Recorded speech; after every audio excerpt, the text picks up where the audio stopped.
Okay, our fourth and final speaker in this phase, which is called How to Change a Mindset. And I talked about water earlier and how nourishing it is and how it sustains us. But there are many people on this planet, which is 2/3 water, who don't get a clean drop to drink day by day. So it will be very interesting to hear what the Chief Executive Officer of one of the world's largest water pump manufacturers has to say about how he and his company are changing mindsets. He is Mads Nipper, Chief Executive of Grundfos, which is from Denmark. Mads.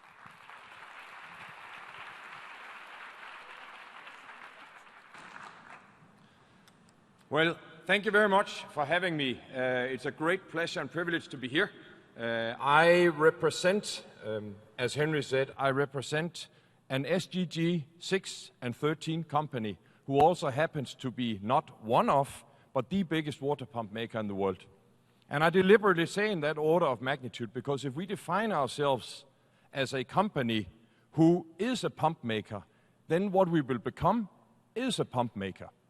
Whereas if we say we are somebody who greatly cares about water and sanitation and have a major role to play in the climate action, our mindset, our entire series of actions actually takes a totally different level of altitude, and then we happen to be a pump maker on the side of that. That's a major difference in shift in mindset in companies like ours, as I believe it is in many others. Now, I'll speak to you in 3 brief chapters. One of them is I'll take the liberty of speaking to what stands in the way of a mindset to happen, mindset shift to happen. Then I'll speak to what I believe are some of the critical choices that business leaders must make. And then finally to give a little bit of evidence of what is it that we at Grundfos do to overcome some of those and actually make a difference in our actions and not just in our words. Now, starting with what stands in our way, if you'll allow me to be a little bit politically incorrect for a second. Now, partnerships are critical to happen. The Secretary General said that we must work together to solve these challenges ahead of us or harvest these opportunities. And that is very true. But what stands in the way? Now, a little bit stereotypical, you could say, we view each other in a way where if you look at the UN, there would be people who would say, UN is bureaucratic and slow, difficult to work with. There would be people who would say that government representatives care about being re-elected the most. There would be people who would say that NGOs don't like business. They think that there's a discrepancy between doing business and doing good. And there would be people who could maybe rightfully claim that investors and unusually also CEOs would think short-sighted and be greedy. Now that is not a very good starting point for collaboration and partnerships. So we must change that mindset. We must change our ways of doing things and prove that the others who might stereotypically view us in that way are wrong. But we must also, as partners, change our views of what the other absolutely necessary partners are doing, because otherwise we'll never trust them and then nothing will happen. Now, if we turn to business for a second, because most of the people in this room are business leaders, CEOs and other leaders of companies, what we really would like to do and what we talk about is to change the world. But the realities are, now that most of the things that happen in the boardrooms at the moment is we talk about Brexit, we talk about oil price, we talk about what's the real underlying growth in the Chinese economy, we talk about global uncertainty, we talk about US and French elections, what are the implications of the global business environment, free trade. That is a fact. We spend a lot of time on doing that.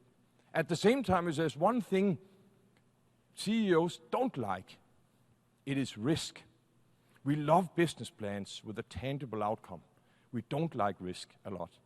And that combination of really having potential partners that we don't trust a lot and spending our times on many other and imminently very important things for us is a very bad starting point for starting a journey where we with integrity and forcefulness address the SDGs. That brings me to the second chapter of what must happen. As business leaders, we must, as my fellow speakers have already strongly indicated, we must make the choice that SDGs and social responsibility at large, corporate social responsibility, is not a department, is not a report. It is at the very core of the strategy. And unless that choice is made at the boardroom and executive team level, you have my personal promise that nothing will happen. It'll be symbolic actions and nothing more. Then we must also ensure that we avoid the terror of the awe. Allow me to explain for a second. There are many people who say either you make business or you do good to the world. That is a terror that we have to work around. We have to insist as corporate leaders it is doing good in the world and doing good business, because otherwise it's philanthropy, and most of us can't afford that in the long run. So we must ensure that we find innovative and new ways of actually making business that does good in the world. That's why it needs to be anchored so solidly in the strategy. And then I think most of us, at least I can speak for my own company, we must ensure that we have the courage to act our way into a new way of thinking. Because if we can believe that we can intellectualize and think and strategize all the challenges and saying, here are all the solutions, we are wrong. We will learn as we go ahead. As Francesco just said, trying to predict what will happen in 10 years, let alone next year. Let alone what are the challenges that will meet us. What does the business environment look like in just a few months? We don't know. So we need to act our way into a totally new paradigm of how we think. Those are choices that business leaders must make, because otherwise it will be very difficult. Now, Grundfos is a company that has focused or is focusing on 2 of the SDGs, water and climate action. And why is that? Well, one of them is we made up our minds and said this is a wonderful opportunity. Now, water is a foundation for all life. We're all aware of that. At the same time, we see the glaciers melting, so climate action is foundationally important. Water pumps alone is more than 10% of total world electricity consumption. And with existing technology, that could be reduced to half of that level. Very few people know that. At the same time, World Economic Forum has, for the 2nd year in a row, named water the biggest challenge of the world. And therefore, strategically addressing that is of foundational importance. And if you take climate action and water and sanitation, those 2 SDGs are foundational to solving 15 out of the 17 SDGs. That's how interdependent they are. The second good reason for why we have chosen that is that we are good at it. In all modesty, we are good at water and climate action. And my point with that is, I believe that companies should choose the SDGs that they're good at, because if we all try to do something where we will save the world, but we're not good at it, the likelihood of succeeding is very low. So we must build on something we're already good at, which we are trying to do. And then finally, to ensure that we actually work with the right partners. There are many things in this field that we don't know. We have chosen to work with many partners who actually know things in our field that we don't know. An example, refugee camps, or rather refugee societies, because they unfortunately stay for a lot longer than just a few months. People spend on average up to 15 years in a refugee camp. They're in desperate need of clean water.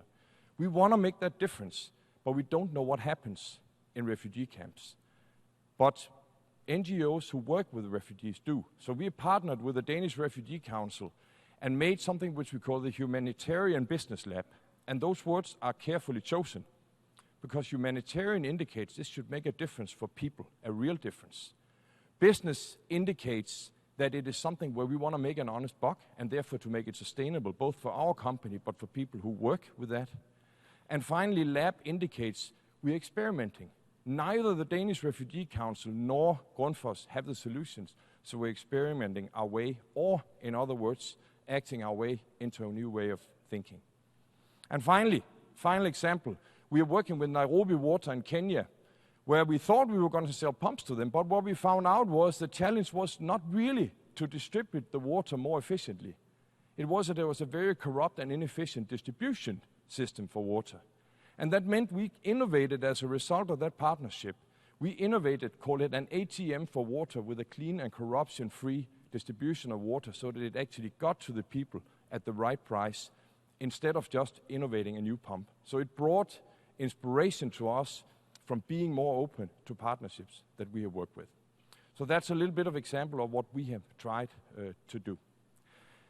Now, my plea to all the business leaders in this room is to join us on the SDG journey. It's a wonderful platform. It's a shared vision for humanity, but it is also a shared vision for businesses for how to ensure that we also are around and have made a big difference in 50 years from now.